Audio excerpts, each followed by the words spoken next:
student, I am Tamanna from Vishwas Navshada Public School, Guna. Welcome in day 20 of class 8 science, chapter number 2 revision. Chapter 1 की revision हम लोग complete कर चुके हैं। I hope आप लोगों ने चैप्टर 1 कंप्लीट रिवाइज कर लिया होगा। आज हम चैप्टर 2 के रिवीजन स्टार्ट करेंगे। स्टूडेंट, आप लोगों को पता ही है कि आपके 7 जून से टेस्ट है, ठीक है, जिसका सिलेबस आपका चैप्टर 1 और 2 है और ये आपकी लास्ट वीडियो है रिवीजन की।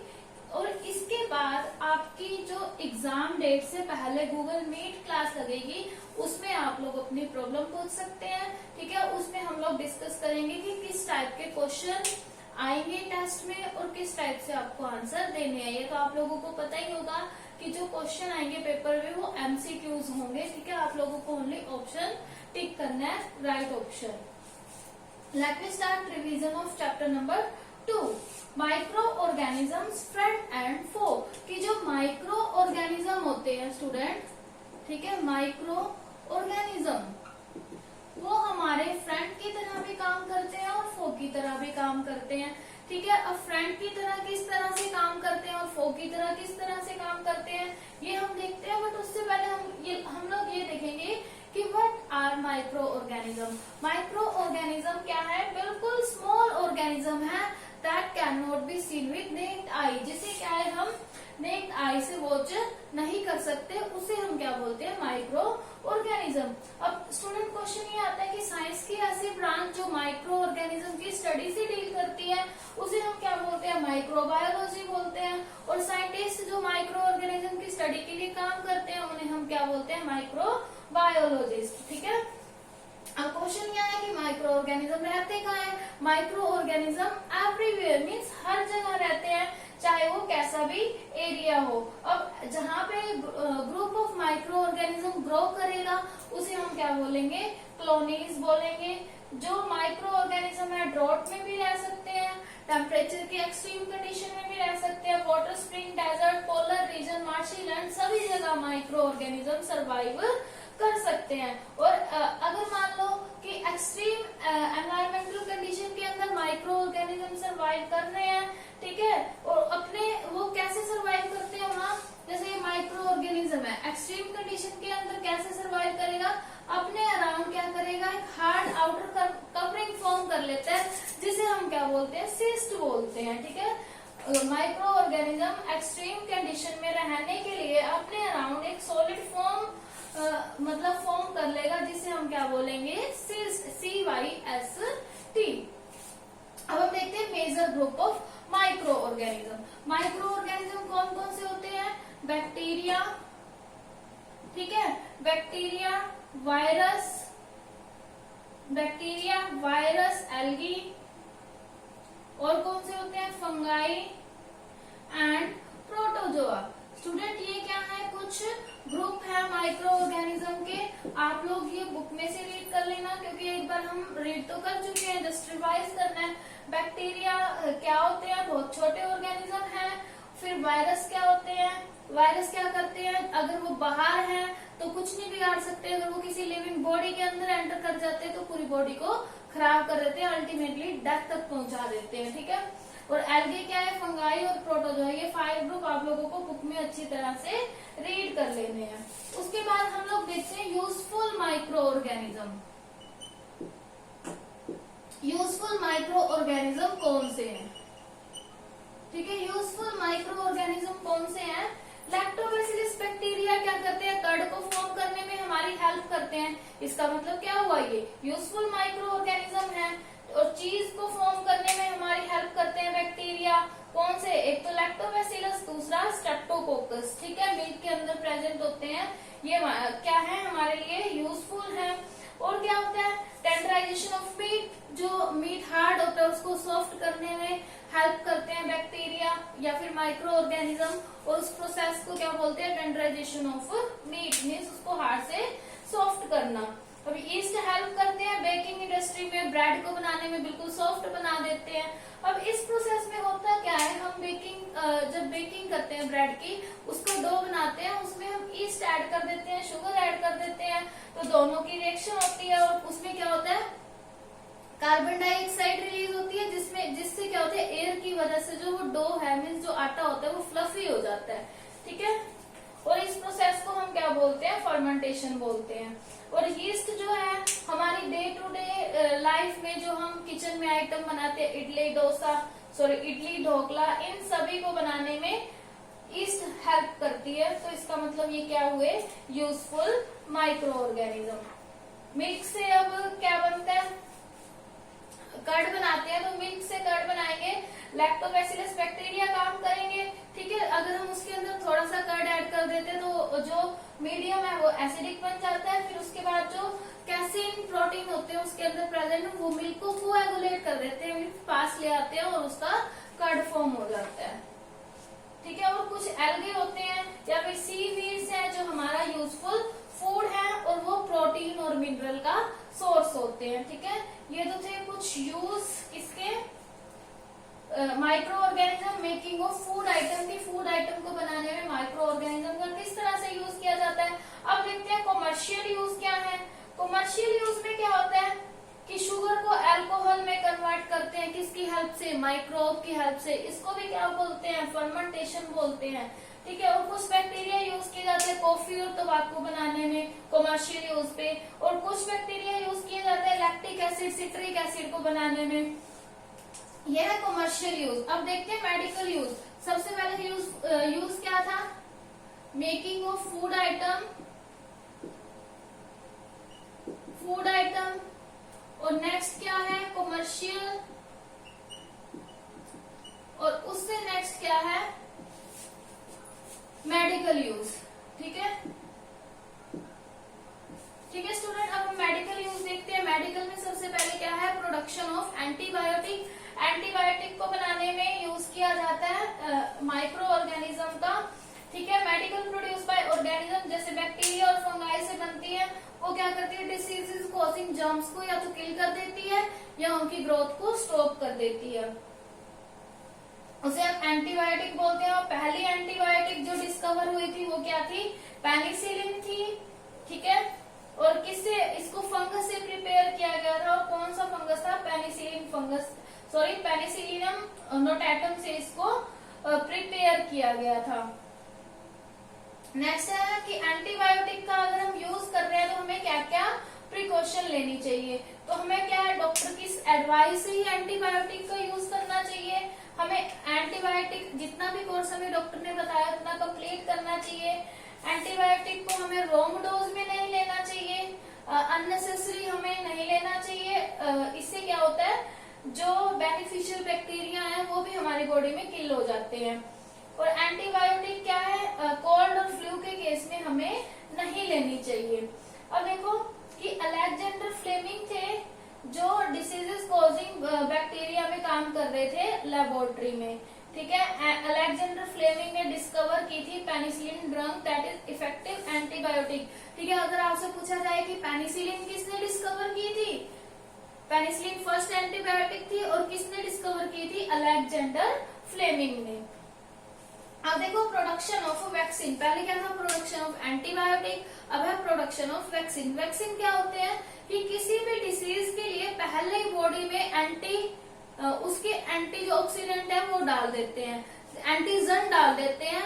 एंटीजन लाइक किसी भी मतलब डिसीज की जो जर्म्स है वो हमारी बॉडी में ग्रो ना हो सके या फिर वायरस ग्रो ना हो सके, तो उसके लिए पहले एंटीजन डाल देते हैं, जिससे फिर क्या वो हमारी बॉडी में जो वायरस है वो ग्रो नहीं कर सकेगा और हमारी बॉडी को नुकसान नहीं पहुंचाएगा, ठीक है। वैक्सीन क्या करते हैं, इम्यूनिटी को हमारी बॉडी की बढ़ा देते हैं, ठीक है। The ability of one's body to resist diseases is called immunity. और वैक्सीनेशन क्या है, किसी भी एक पर्टिकुलर डिसीज के लिए पहले से ही बॉडी में एंटीजन डाल देना, ठीक है, उसका वैक्सीन लगा देना, उसे क्या बोलते हैं, हम वैक्सीनेशन बोलते हैं। और वैक्सीन क्या है, एक स्मॉल डोज है जिसमें क्या है, हम माइक्रोब को बॉडी के अंदर डालते हैं इम्यून रिस्पॉन्स को स्टॉप करने के लिए, ठीक है, स्टिमुलेट करने के लिए।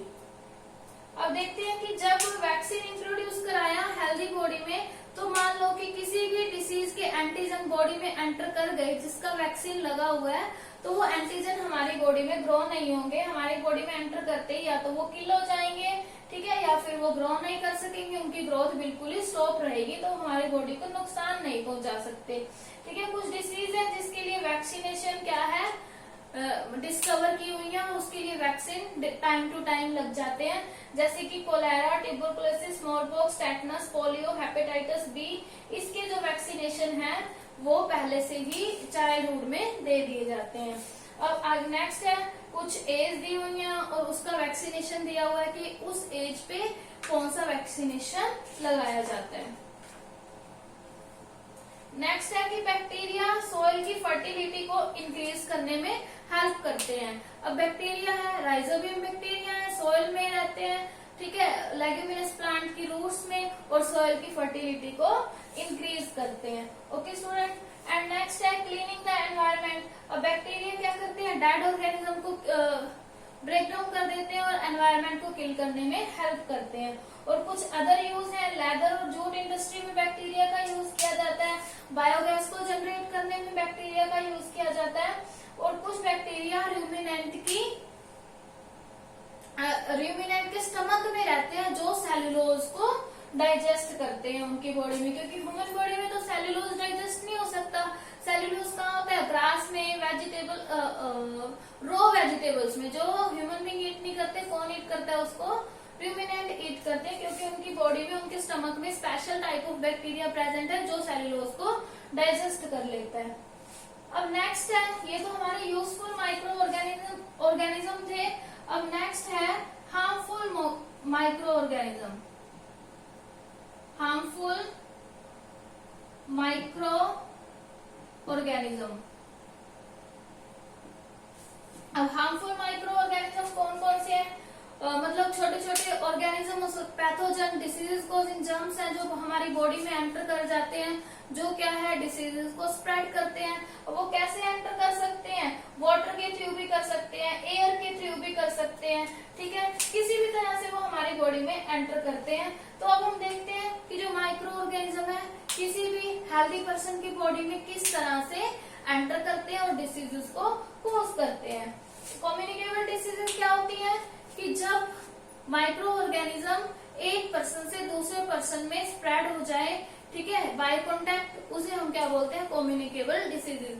अब वो कॉन्टैक्ट किसी भी तरह से हो सकता है, एयर से भी, डायरेक्ट टच से भी, वाटर से भी, ठीक है, क्लॉथ यूज करने से, किसी भी तरह से कॉन्टैक्ट हो सकता है, उसे हम क्या बोलते हैं, कम्युनिकेबल डिसीजेज। सबसे पहले देखते हैं एयर के थ्रू। एयर के थ्रू क्या, मान लो कि कोई अनहेल्दी पर्सन है, उसको कोल्ड है या कफ है, वो एयर में वो ब्रीथ इन करेगा, ब्रीथ आउट करेगा, उस ब्रीथ आउट से क्या होगा, अगर वहां पे कोई हेल्दी पर्सन है और उसी में ही वो ब्रीथ इन कर रहा है, तो वो माइक्रो ऑर्गेनिज्म हेल्दी पर्सन की बॉडी में एंटर कर जाते हैं और उसे भी क्या कर देते हैं, इल कर देंगे, बीमार कर देंगे, ठीक है, इसे कोल्ड कफ ज्यादा फैलता है। अब नेक्स्ट है वाटर। वाटर के थ्रू भी कौन कौन सी डिसीज फैलती है, कोलेरा, टाइफाइड, जॉन्डिस। फूड के थ्रू प्रोटोजोआ, ये क्या करते हैं, फूड के थ्रू भी बहुत सारी बीमारियां फैल सकती हैं, ठीक है, अगर हमने फूड को अनकवर छोड़ दिया तो जो हाउस फ्लाइज हैं या फिर इंसेक्ट हैं किसी गंदे कॉन्टामिनेटेड फूड के ऊपर बैठेंगी, ठीक है, उसके बाद वो अच्छे फूड के ऊपर बैठेंगी जिससे फूड को वो स्पॉइल कर देती है या फिर माइक्रो ऑर्गेनिज्म उसके ऊपर जनरेट हो जाते हैं। तो इसीलिए हमें किसी भी फ्रूट और वेजिटेबल को वॉश करके ही यूज करना चाहिए। नेक्स्ट है इंसेक्ट और एनिमल के थ्रू भी जो डिसीज है वो स्प्रेड होती है, हाउस फ्लाई के थ्रू, इंसेक्ट के थ्रू। हाउस फ्लाई से कौन कौन सी, वही फूड वाला है, इससे क्या हो सकता है, कोलेरा हो सकता है, ठीक है, टाइफाइड, डायसेंट्री, ये इससे स्प्रेड हो सकते हैं। अब नेक्स्ट है मॉस्किटो से। मॉस्किटो से सभी को पता है कि मलेरिया स्प्रेड होता है। अब ये तो ह्यूमन बीइंग की बात थी, कम्युनिकेबल डिसीजेज ह्यूमन बीइंग में कैसे स्प्रेड होती है, एयर, वाटर, फूड, ठीक है, एनिमल से। अब देखते हैं कि एनिमल और प्लांट में डिसीजेस कैसे स्प्रेड होती हैं, एनिमल और प्लांट्स में। अब एनिमल में भी डिसीज स्प्रेड हो सकती है बैक्टीरिया से, वायरस से, ठीक है, और प्लांट में कौन कौन सी डिसीज हो सकती है, blight, citrus canker, rust, smuts, tobacco mosaic, yellow vein mosaic, ठीक है स्टूडेंट, आप लोगों को ये अपनी बुक में से रीड करना है कि एनिमल और प्लांट में किस तरह से डिसीजेस स्प्रेड होती हैं और कौन कौन सी डिसीजेस स्प्रेड होती हैं। अब नेक्स्ट है माइक्रो ऑर्गेनिज्म को स्पॉइलेज ऑफ फूड। अब माइक्रो ऑर्गेनिज्म से क्या होता है, फूड स्पॉइल हो जाते हैं। अगर मान लो कि टेम्परेचर ज्यादा हो गया, टेम्परेचर ज्यादा होने से फूड के अंदर माइक्रो ऑर्गेनिज्म जनरेट करेंगे, जिससे फूड क्या होगा, स्पॉइल हो जाएगा। फूड स्पॉइल होगा तो क्या होगा, कलर चेंज हो जाएगा, स्मेल चेंज हो जाएगी, ठीक है, और टेस्ट भी उसका क्या हो जाएगा, खराब हो जाएगा। अब है कि हम फूड को प्रिजर्व किस तरह से कर सकते हैं।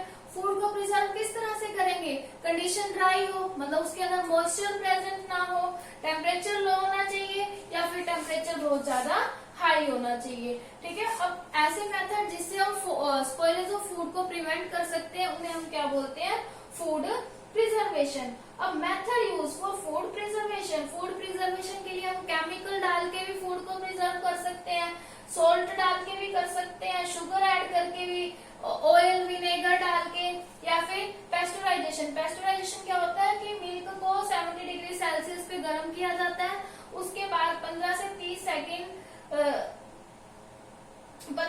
सेकंड तक 70 डिग्री सेल्सियस पे गर्म किया जाएगा। उसके बाद उसको एकदम से 10 डिग्री सेल्सियस पे ले आते हैं, फिर उसे स्टोर कर देते हैं। ये क्या है, मिल्क को प्रिवेंट करने का, मिल्क को स्पॉइलेज से बचाने का मेथड है।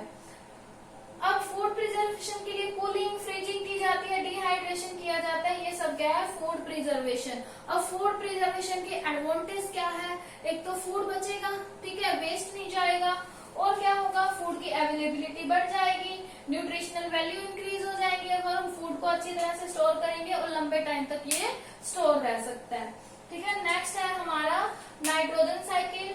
स्टूडेंट, नाइट्रोजन साइकिल क्या है, सर्कुलेशन ऑफ नाइट्रोजन। नाइट्रोजन का पूरा जो सर्कुलेशन है लिविंग थिंग और नॉन लिविंग एनवायरमेंट के बीच में, मीन्स लिविंग थिंग से लेकर नॉन लिविंग के बीच में जो नाइट्रोजन का सर्कुलेशन है, उसे हम क्या बोलते हैं, नाइट्रोजन साइकिल। अब नाइट्रोजन साइकिल में कौन कौन से स्टेप इन्वॉल्व है, नाइट्रोजन फिक्सेशन, नाइट्रोजन फिक्सेशन के बाद नाइट्रोजन एसिमिलेशन, एसिमिलेशन के बाद अमोनिफिकेशन, फिर नाइट्रिफिकेशन, फिर डेनाइट्रिफिकेशन। सबसे पहले हम देखते हैं कि नाइट्रोजन फिक्सेशन में क्या होता है। नाइट्रोजन फिक्सेशन है कि जो फ्री एटमॉस्फेरिक नाइट्रोजन है उसको नाइट्रोजन के कंपाउंड में चेंज करना, उसे हम क्या बोलते हैं, नाइट्रोजन फिक्सेशन। ये लाइटनिंग से भी होता है और ये बैक्टीरिया से भी होता है। बैक्टीरिया सॉइल में करते हैं और लाइटनिंग से भी हो जाएगा ये चेंज नाइट्रोजन के कंपाउंड में। नेक्स्ट है नाइट्रोजन एसिमिलेशन। इसमें क्या होता है, जो इनऑर्गेनिक नाइट्रोजन कंपाउंड है वो ऑर्गेनिक कंपाउंड में चेंज हो जाते हैं, ठीक है, जो क्या है फिर लिविंग ऑर्गेनिज्म का पार्ट बनते हैं। नेक्स्ट है अमोनिफिकेशन। अमोनिफिकेशन में क्या होगा, जो कॉम्प्लेक्स ऑर्गेनिक कंपाउंड थे नाइट्रोजन एसिमिलेशन में, वो किस में चेंज हो जाएंगे, प्रोटीन, एमीनिया में, वो क्या होंगे, सिंपलर सब्सटेंस में चेंज हो जाएंगे। अब नेक्स्ट है नाइट्रिफिकेशन। नाइट्रिफिकेशन में क्या होगा, जो अमोनिया है वो नाइट्राइट में चेंज हो जाएगा, मीन्स उसके सिंपलर सब्सटेंस में। फिर डीनाइट्रिफिकेशन में क्या होता है कि जो नाइट्रेट्स होते हैं वो फ्री नाइट्रोजन में चेंज हो जाते हैं बाय डीनाइट्रिफिकेशन। ठीक है student, this is all about nitrogen fixation and chapter number 2 microorganism friend and foe. You have to read chapter number 2 from your book and learn the exercise of this chapter and revise chapter number 1 and 2 for the test. और test से पहले वाले दिन आप लोगों की Google meet class है, you have to attend that Google Meet class for the information of the test.